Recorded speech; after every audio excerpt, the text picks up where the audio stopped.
Shout out to Allie who said she missed the podcast because I wasn't posting for a while. It's fun. It's short little nuggets like that. Short little ripples in the quantum realm that hit your consciousness and then move you to have subconscious thoughts that then lead to conscious thoughts that then lead to conscious actions. And then those conscious actions, might lead to more conscious actions and kind of relighting the fuel to go again. It's interesting. Now, I've been posting some stuff recently. I posted the 2 daily affirmation trainings. I kid you not, I've been listening to those on repeat every single day. I've probably listened to each episode 6 times already. I listen to it on 1.75 speed, sometimes 2 speed. I've listened to it twice through, so check those out. They are episodes, you'll have to find it. Go to the Better Human Podcast, their most recent ones. I believe they're called Daily Training or Daily Mind Training or something like that. And they're from my YouTube channel called Gravemind, which Gravemind is amazing. You should check it out. Gravemind pulls old, like Earl Nightingale talks, who's like absolute boss. He was like one of the first early motivational speakers. He had a radio show. He wrote or recorded The Strangest Secret, which is so good. You have to listen to it. And he takes those, he adds visuals, he adds music, he takes different bits from different talks, Napoleon Hill, other talks, things like that, puts together. It's just epic. It's epic in every single way. Now, you could watch them. That's cool too. I just do the audio. So what I did is I downloaded those files. You can download YouTube videos, by the way. Simple, easy way to do that. Just Google it. Of course, don't install any of the apps they try to get you to install when you use those services, because that's malware. Download the file. I took those files, I put them into a folder, put them into Premiere Pro, spliced them together. So I just edited out the front and the back, put them together into one sequence. It was 2 hours long. It was like 6 videos. And then I hit export, audio only, take that audio file, drop it into the podcast. And now I have what I want to listen to on a daily basis in a very easy public podcast, easy to grab, easy format. I was trying to do it in Apple Music, but they don't let you listen to it in 2x speed. Spotify doesn't even let you listen to it in 2x speed unless it's a podcast. Which I thought about it, and it makes sense because they don't want you listening to music too fast because they pay royalties on that. All right. It is funny though. Recording, got a lot to do today. I'm running wild again. I got a consulting gig on the side. I'm doing a lot of stuff. We also had our 3rd child, Maven, deliver her at home ourselves, Alice and I, because the midwife and the doula were not there in time. And yeah, it was great. It happened. It was awesome. Pretty empowering, actually, to be able to deliver a child and do something that our ancestors have been doing for hundreds of thousands of years without a team of medical professionals. So we got that done, and now kind of working into the new flow, the new routine. And so, yes, I lost some of the habit of recording podcasts. But that's fine because I'm moving more to evergreen big ideas. I'm opting out. I'm retiring from current affairs and recent nonsense like that. I realized it was taking a negative drain. It was distracting me from my goals. And it's something that I've known. Like, I don't watch the mainstream media or the news, but like their drivel and propaganda still infects me by getting into my Twitter feed and then getting into like what I respond to in TikTok or whatever. And I'm still doing TikTok. So it still kind of comes in here and there. I talk about politicians. I talk about the brokenness of the state and things like that. So it does come through, but what I've done is I basically made it so that I only do that on TikTok once a day, and then it's just out of my mind for good. So I'm talking about evergreen ideas, evergreen principles. These are things that I want to re-listen to myself later. These are things that I want to listen to and revisit and think about over and over and over and over again, because I've actually lost that in the past 2 years. This is what happens. You have life that creeps up. You have responsibilities. You have kids. You have businesses. You have all these interests, all these things, right? There's so many things I want to do. There's so many things that I want to do on any given day. And it's really hard to focus because even though I do a lot and I do have my focus bounce here and there, I do know that at the same time, I know that if I would focus, if I would become obsessive so that like 16 hours of my day was focused on just one thing, maybe it's business, maybe who knows, maybe it's a skill, whatever. I know that I would absolutely crush it. I would become world class and I would achieve every result. So what I've had to accept is that I'm not going to do that as fast. I'm going to balance having a few more things, and my focus is going to be directed into a few other things. And while still trying to, whittle that away and protect my time. And what that means is that I'm going to accomplish certain things slower. Every extra thing you add, every extra bit of focus that you direct to something else means that your accomplishments come slower. Your development comes slower. And in some cases, they might not come at all because you really do need focus to get into certain things. And so that's, the thing that I balance. And that's the thing that I have to keep considering is like, what could I focus on? Right now, I'm in building mode. I'm building teams, building systems, getting the company back to where I can run it in as little time as possible. And what that requires is it requires building. And you build these things, and then you let the robots and you let team members, you let things take care of themselves. And I have all these systems put in place. And all these things I've done, growing the company literally 50% in sales in 3 months just by doing what I know how to do. And once that backs off a little bit, once that gets into the flow, into the routine, then with that extra space, I'm going to give myself time to just evaluate, like, what should I focus on? What are the few things I need to do? Because that's really what I want to do is I want to have a few things that I really spend a lot of time on and that that I get really, really good at, and I get really, really good results as a result. Now, the podcast is something that I do. I've decided to whittle this down. I was editing every video and every audio. Now, one take, no edits. This is taking me time to get here because I used to say, like, etc. I tend to talk too fast. I say words like right. Well, I'll say a sentence and I say right. And I'm trying to work those out. And it takes time. I've recorded probably 1,000 videos at this point. And I feel like I'm finally to that place where I could do most videos in one take. And if I fumble, if I screw up, I just pause and I start speaking again. And it's not a big deal. And when I finally got to that point where I was okay doing that, I had to like mentally become okay with doing that while also getting good at speaking to a point where I feel like I could do that. Now the podcast is so much easier because a second ago, I recorded TikTok on my phone. After getting to the office, it's my routine, do one TikTok and then get into work. I was like, I do got to do a podcast. So I thought about what Allie said. She misses it. Okay, good. Let's go. And then I go. Now, every single one of these shows is getting at least 100 downloads right when it comes out. That means about 100 people are tuning in. And I thought about that for a second. 100 in the grand scheme of the internet, when people have like millions and whatever, it doesn't sound like a lot. But now here's how you got to visualize it. And this goes out to everybody with a small audience or everybody that produces content in any way or is trying to. Imagine you're in a room and you're giving a talk and 100 people come into that meeting town hall room or whatever, and you're on that stage giving that talk, and 100 eyeballs, well, 200 eyeballs are fixated on you. Ears, 200 ears are fixated on you. Visually watching what you're doing, and audibly, someone will have to correct that word, they're listening to you. That's freaking profound. And most people, if you listening, if you were to do that, that'd be a big deal to you. And if you did that talk or speech or whatever you're doing, and then those 100 people clapped or cheered or if they just gave you their rapt attention, you would feel pretty accomplished with that. So that's what I think about. Anytime I might think, oh, it's not enough people, it's not worth it or whatever, it is worth it. I mean, honestly, even if it's one person and they get value out of it, and they make changes in their life, that is a ripple effect so that people around them benefit from those changes. Maybe they look at those changes and they do something with their life. Monkey see, monkey do.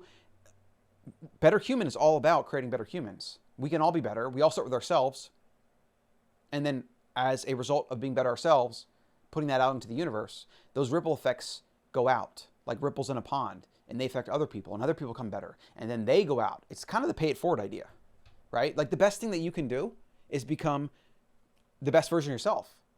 And then you inspire others, lead others, motivate others, whatever, by just merit of being you. That is the best thing we can do. This is why, if you have any qualms whatsoever about shining, standing out, about, well, people might think I'm this or that, you have to realize that is the most selfish thing you can do, is to keep yourself to yourself. If you feel bad about making money or becoming wealthy or whatever, that is selfish. Because if you genuinely care about people, if you want to help them, raise them up, you should make as much damn money as possible. Because if that's the person you are, as they say, money amplifies who you are. If you're a miser, if you're greedy, if you're like massively egotistical, whatever, and I think egotism is actually good in a way. It just depends on how you apply it. But if you have a lot of money, then you become more of that. You become like the Scrooge that hoards his money and is miserable all the time. But if you care about people and you care maybe with what they think, because like you don't want them to think badly, or you don't want to negatively affect their life or whatever, then you should become as amazing as possible and make as much damn money as possible so you can do as many things in the world as possible. I mean, if you actually look at the evolution of humanity and Earth and technology and all the amazing things that our species has done, and you look at like now with AI and computers, here's the thing. This is what I thought about the other day. We'll go on a little tangent here. Every single thing around you, that piece of technology in your hand or on that desk in front of you, was created by nature. We are nature. Anything we create is a creation of nature. In fact, I got to write this down. I need to expand on this idea. It's so fucking profound when you really think deeply on these ideas. Think about the termite mound. You see them, I think, in Australia or Papua New Guinea. There's these, Africa too, massive termite mounds that are like 10 feet, 12 feet high, hard as rock. And it's just mud. It's just built by these literal tiny creatures. I mean, in fact, if you think about it, the size of a termite or even an ant, where they have massive ant piles, right? The size of a termite building something that's like 12 feet high relative to their size is like us building a building that's like, I mean, to scale, it's probably like a couple miles into the sky. You know, we've built buildings as humans that are mile high. I think that one tower in Dubai is like a literal mile high. Can you fathom that? A mile high, and it just stands up. And did you know that the Earth spins at 33,000 miles an hour? The Earth is spinning at 33,000 miles an hour. It's so damn big that it can spin 33,000 miles an hour, and stuff just doesn't fall over. And I think Einstein figured this out, like relativity of time, space, speed, things like that. Stuff that's way above my pay grade, understanding-wise. But it's like fascinating, right? But for an ant to build that termite mine, or that termite to build a termite mine, or the ant to build the massive creations that they create, like in some examples, there's an example where there's an ant colony that is like, I think it crosses states. It's so big. It's like incredible, right? All built by little tiny creatures, just going about it every single day. That is nature. The mound is nature. That massive colony is nature. Humans that build rockets, computers, silicone is nature. This is why, part of the reason, like the climate stuff irks me so much, is that it's just like it's an anti-human idea. It's an anti-nature idea. It's that humans are bad, right? Because we're changing our environment. But guess what? We're going through a period of time where, yeah, things are dirty for a while, just like coal was dirty early on, and they've gotten better, gotten cleaner, We are going to make environment better. We are going to absolutely dominate Earth, climate. We're going to make things clean. When we escape gravity profitably, as like people like Elon are working on, every single idea of scarcity of resource, of water, of mineral, every single thing that we hold value today because it's hard to get out of the ground or it's hard to get from space, even diamonds. Diamonds are ubiquitous in the universe. They're everywhere. They're worth nothing. You can find like diamonds the size of your head. It's worth nothing. But in Earth, because it's rare, it's hard to get, it's worth a lot of money. Plus, De Beers has a monopoly on it and they control the market. That's another discussion. We will absolutely dominate all of this. This idea of climate that we should like reduce our footprint, or we should have less humans, or people should have less kids, is the most anti-human, anti-nature thing I've ever heard in my life. What you want is as many humans as possible. Why? Because more engineers, more Aristotles, more Einsteins, even more Gandhis, like more whoever, those few individuals that end up shaping the world with their ideas, their innovations, their technology. We want to colonize the stars. This idea that energy is scarce is a myth. This idea that resources are scarce is a myth. You know how much like gold, silver, or the elements table there are out there? You know how much energy is out there? The sun is a fusion reactor of unlimited energy that's going to put off more energy than we could ever possibly use for the next like billion years or something. So it's like, again, the idea that energy is scarce is insane. We just haven't gotten to the point where technologically we can capture energy and use it, divert it, even produce it in a way that doesn't have certain shortcomings. We're just going through a technological divot or a rough patch. Over time, with more better humans, with more innovation and technology, we will absolutely conquer energy. We will conquer scarcity. We will end hunger. We will, like, every single problem that ails humanity today will be solved through the market, through entrepreneurs, and through technology. Hopefully the state and governments don't screw it up, because that's the one thing that's going to be like the hardest thing to fix. Like, that's the hardest thing, because people in positions of power and people that vote for them, they don't want to study history. They don't want to see that socialism and communism and fascism, they don't want to actually know what it is, define it clearly, and look at the causes and effects. So they repeat the same damn mistakes. It benefits them, so it's no surprise. So I was going to talk today about how mind is everything, and we went on a few tangents. So I guess we'll have to get to the next episode, because like this is already a little bit longer than what I normally do. Mind is all is mind. I'll leave you with a thought about the mind. So everywhere you go, you're the center of the universe. Another fascinating idea, another trip of the mind to think about, another rabbit hole to go down, the rabbitiest of rabbit holes. You are the center of the universe wherever you go.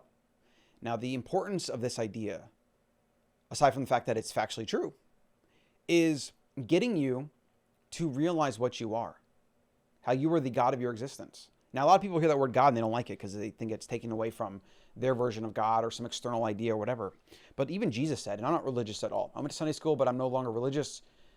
But even Jesus said that the Father, the Almighty, and I are one. He believed that he and God were the same. And a lot of people have this idea that God is like inside, in you, in your heart, whatever. And yeah, I think that's actually the best definition. I think this idea of God being external, living in the sky, some massive creator, like the creator of the Matrix, the creator of the simulation, looking down on his little, ant farm and caring what they do or whatever is ridiculous. Your mind is the center of everything.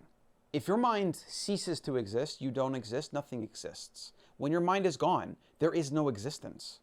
The fact that your mind is here literally creates all existence because it is the only thing that can interpret existence, that can tell you existence is even existence. This is, again, one of those trippy ideas. It's like the idea of infinity or the idea of the scale of the universe. The human mind can't really fathom it. We're not built to understand that. So it requires some thought to think about. The reason you're the God of your existence is because without you, there is no God. There is no existence. There's nothing. It's unlimited power when you think about that. You have the power. You, the carrier of that consciousness, is like the only thing because it's everything. But what we do as humans is we're born into these environments. We have these social forces around us. We don't come with an operating system for how to use our brain, how to understand consciousness, thought, etc. We're designed to play nice with the tribe, acquire resources, make everybody like us so we get access to food and mates. We have all these evolutionary triggers in place to keep us in line and to make us basically give up the God of our existence, the absolute extremeness, the 100%ness of who we are and what actually consciousness is. It's fascinating shit. And I'm trying to keep it as just simple to understand as possible. I'm probably not doing a good job. You're the center of the universe wherever you go. You, the consciousness that interprets that anything is even there, right? That anything is even outside of you. Everywhere you go, bam, I'm here, I'm now the center. I go here, I'm the center again. I go over there, I'm the center. You can't escape it. Everything that your consciousness interprets as existing is all around you in your consciousness, in your perception through your eyes and ears. It's all around you. Just let that sink in. Let that mull around. Dream about it. Think about it. Let that infect you, because you will get to a point, and I'm not there yet. I'm getting there. I'm working there. Like, basically what I've realized is that my 20s, 30s and on, really more so in my 30s, what you do as an adult is you have to shed the skin of all the indoctrination, the propaganda, the bad ideas, all of the cultural and social bullshit that has like hooks latched into your consciousness, your subconscious, through fear, through propaganda, through traumas, through indoctrination, through like social validation and proof and your desire to belong and all these things, right? The supreme, like the overman, as Nietzsche said, is about shedding all of that. And like you shed one little hook or shackle at a time. And you get more and more to that point, which I believe is a form of conscious enlightenment. That's actually good. I need to write that down. Conscious enlightenment. You have, like the Buddha, for example, talks about enlightenment. It's that state where you're supremely in the now. When you're in the now, you can't suffer. Because when you're in the now, you can't think about the past or the future. The past or the future is suffering. That was his thesis for how to end suffering. And so his method for ending suffering was, let's like sit in a room or under a tree and meditate and let's remove everything from our mind. And that's a useful tool, but it's not the path for most people. I actually think you could become consciously enlightened by consciously, through intellect, through reason, as the Stoics recommended. Through reason, you can get to that point where you analyze things like biology, consciousness, subconscious, fear, trauma, past, and you can kind of pull these things out. You can unpack them. You can resolve them. Like traumas, for example, you can resolve. That's a lot of like what therapy work does. A lot of people are realizing like you can have traumas and they're in your body, they're in your conscious, they're in your mind, they're in your subconscious, but you can resolve them. You can come to terms with them.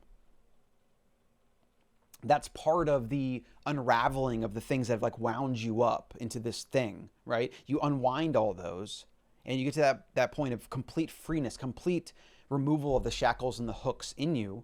And then you can see things for what they really are. So it's a form of consciously becoming enlightened. Because when you see things for what they are, you realize you are the God of your existence. You are the center of everything, of the universe. You have the ultimate power over your perception. When you have the power of your perception, right, in your mind, you have the power over everything. Because we already established that your mind is everything. Everything goes into the mind. Everything that you deem as good or bad, painful or not painful, is a signal from the mind, from your brain. When you become free, then you start building new routines and patterns. You have I like to think of principles. I have first principles. I have principles that I think about most things. I have principles of economics, of the state, of all of like the current stuff you see, which is definitely an anarchist, like libertarian perspective. Like if we're gonna have government at all, it should be tiny government. It should only protect personal property rights. The government should not be included in anything else. That's a principle to how to think about that kind of thing, that external thing, based on reading a lot of books, studying economics, studying history, thinking about it, seeing the ridiculousness of 2020, etc. Right? That's a principle that I discovered that I use as the foundation for if I'm going to think about those things. That's the principle that I start from. What about like human relationships, nature? I think about biology. I think about monogamy. I think about sex. I think about reproduction. I think about the Catholic Church. I think about the creation of personal property 10,000 years ago, which led to the domination by men, and the restricting of sexual access to women, which is what the foundation of marriage was. It was to protect against paternity concern, because early on you could not know who your child was. If you had sex with a woman, she could then have sex with somebody else. She then births a child. You have your resources that you built because, again, invention of personal property, and you want to pass your resources down and invest energy into your child, not somebody else's. The invention of personal property created everything around you, from religion to marriage to monogamy to warfare to every single thing that we contend with on a daily basis, to civilization. And I'm grateful for it. I love civilization. But we have to really understand we have human nature.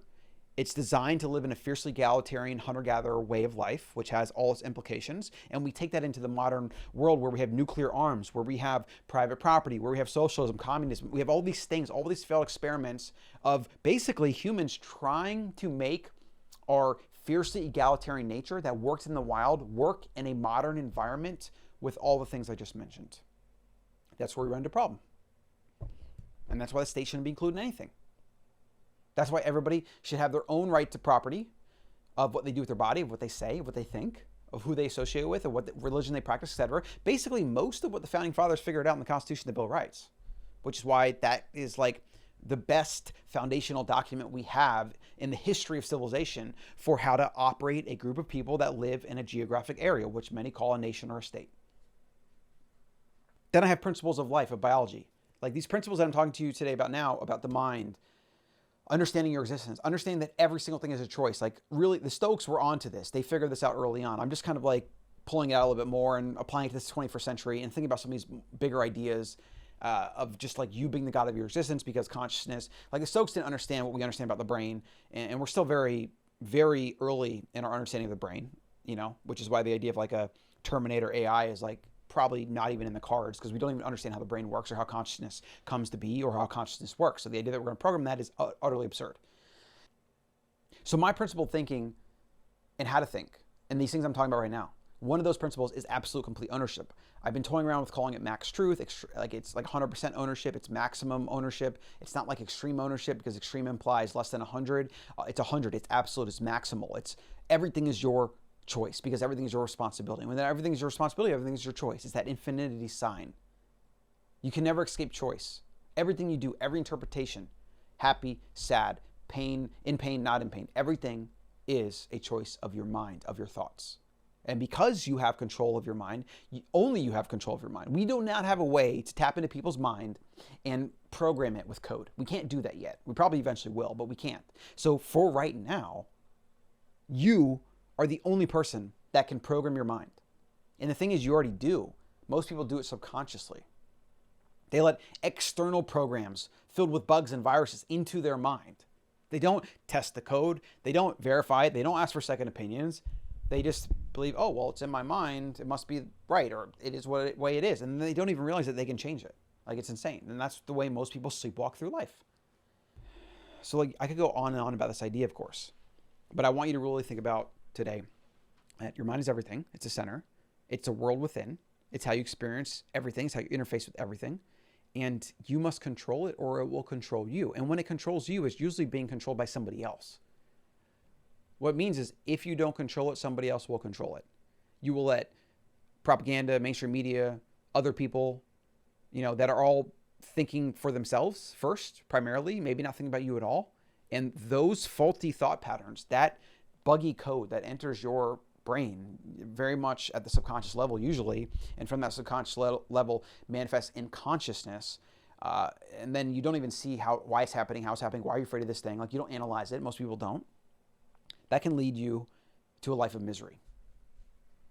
It will absolutely lead you to a life of not your best life for every bit of buggy code you let in, which is external. And this is part of that kind of awakening moment, is where you are born again. As Nietzsche said, the child, the third step in the metamorphosis is you're born again as the child. And from that state of pure emptiness, you build your meaning and your value yourself through play, through experimentation.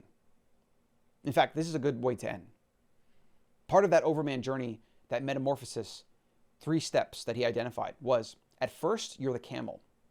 That's, you know, what most people are in their 20s and 30s. They follow what people around them say to do or do. They get like a job, they get bills, they, you know, get a mortgage, buy cars, whatever. They do all these things. They carry the burdens placed upon them by society. The burdens about how you're supposed to date, how you're supposed to look, feel, what's acceptable, what's not. All these burdens placed upon you from external sources. You're the camel, and you carry your burden as a camel would. Generally without complaint, but also just not super happy about it. I mean, you're just like, oh, this load's getting kind of heavy. And you do that for a long period of time. And then at some point, you have to transform into the lion. You have to be fed up with carrying this burden. And you say, in a loud roar, as he said, the sacred no. Roar. And you say no. You say no as a roar, because part of you is fed up. You're pissed off. Enough's enough. No. You're going to rebel. You're rebelling against it all. You're saying no more. And then from there, from the lion, after roaring that sacred no, you have to be transformed again, because you're still focused on saying no to the things that have been coming at you. You have to transcend that no. You have to go beyond that no. You can't be spending time on the no anymore, because spending time on the no, spending time on all the bullshit that was placed upon you when you were the camel. From that transformation, that part, you then leap into, or You die and are born again as a child. And this is the final step in becoming the free, the overman, which is an idea of like a better human that has escaped the trappings of society to be free and to lead humanity. And this is very much goes in line with my idea of the better human. It's how we all have to become the best we can be and do this. And we have to escape the trappings of everything. We have to go through this process. It's kind of like the hero's journey in a way too. And you can see a lot of the mappings to this in Joseph Campbell, etc. You are born again as the child. And as a child, what do children do? They don't give a shit about your political ideas. They're not living up to your standard of what's right or wrong. They act in the moment. They are supremely in the moment. They're not thinking about later or future or what happened yesterday or whatever. In fact, they hurt themselves and then maybe they cry for a minute and then they're up running again, literally smiling a second later. Humans, we carry around this trauma with us. We think we've got to live in the past. Oh my God, it was inconvenient. Now we have to be in a bad mood, right? Children are supremely in the now. They play. They're supremely playing. I heard a good quote recently. It was like this. Adults play games. Children play. You have to be born again to play. And from a childlike state of ignorance, you build your meaning, your interpretation, your principles, how you're going to live your life. You build that for yourself. You no longer have the burdens of the camel or even the lion that had to ward them off. You don't have those burdens anymore. Okay? You are actually completely ignorant of them, because even to be aware of them is to kind of like engage with them and to let them have a hook in you. You let them go completely. And you build again.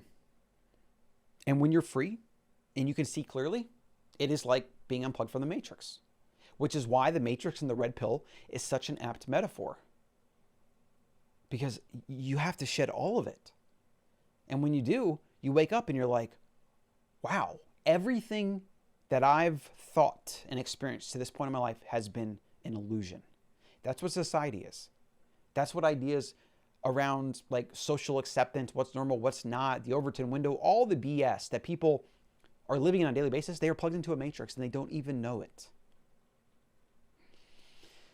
And I think the best thing for humanity is to unplug as many as possible.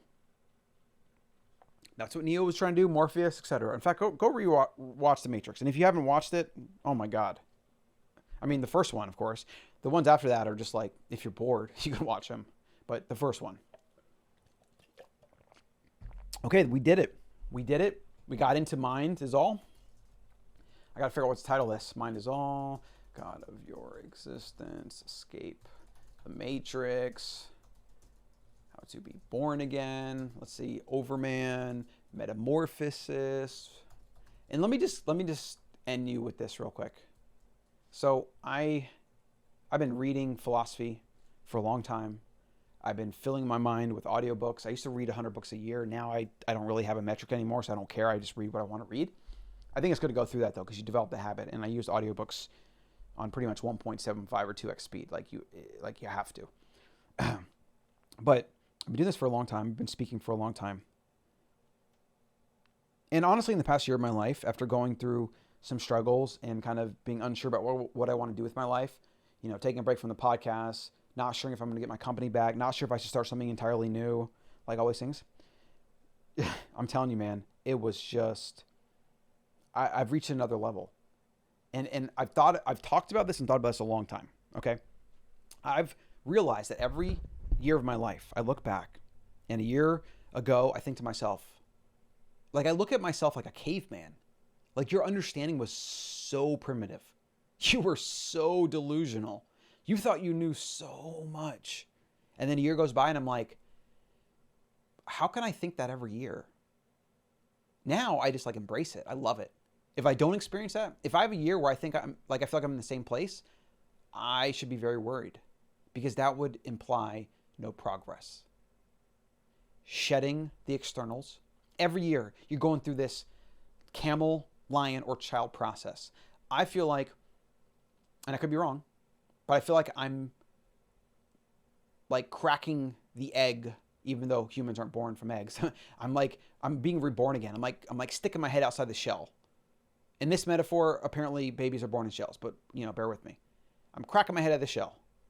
And maybe I got my arm out and I see what I'm reaching for, and I see what is in front of me, what I can do. I see the massive abundance that comes from just being born again and being free, and the opportunity and the abundance. It's the gratitude I feel from it. It's like seeing the light. The gratitude and the warmth that I feel from seeing that and having that in front of me is unlike anything I've ever experienced in my life. And I've been doing this shit for like 20 years, right? And I was rebellious as a teenager. So you could even say I've been doing this since hormones kicked in as a young boy. Been rebelling, learning, not doing well in school, revolting, Like, I've been on this path for a long time. And some people get their way fast. In fact, if I had the internet, if I had some people, if I had my current self as a vessel for my past self, I would have shortchanged this process by like years. It still takes years though. I mean, transformation takes a long time. But man, it is fucking awesome. In the past few months, I feel like I've never had this kind of clarity of purpose, of mission, of goals, and of just self-awareness that I've ever had. And what's also fascinating is like, what's next? Like, what's the next phase? Maybe it's like the Indian mystic phase, where this is like a form of social or conscious enlightenment. And then, the next phase is like, after you make some of these goals happen and do these things, like, you benefit from the freedom you have. You then go through another phase, and it's like, now you want to renounce it all, let it all go because it doesn't matter. I don't know what that's going to be. I'm open to it. I think I'm the type that could maybe do that. But honestly, I want to have everything. I want to do so much and create so much and build so much, and you need resources to do that. And then I do have a very specific way about how I want to live, like probably massive off-grid community with lots of humans I appreciate, and lots of community stuff, lots of nature stuff, lots of just ideas like this, coaching, speaking, interacting, leading, right? It's like passing it on to the next generation. And this is what every elder has done since the dawn of time. You become an elder in your tribe, and you're respected, you're revered, because you have the knowledge. You've gone through these different levels. You've seen so much, experienced so much. That's it. Get the newsletter, betterhumans.substack.com, betterhumans.co.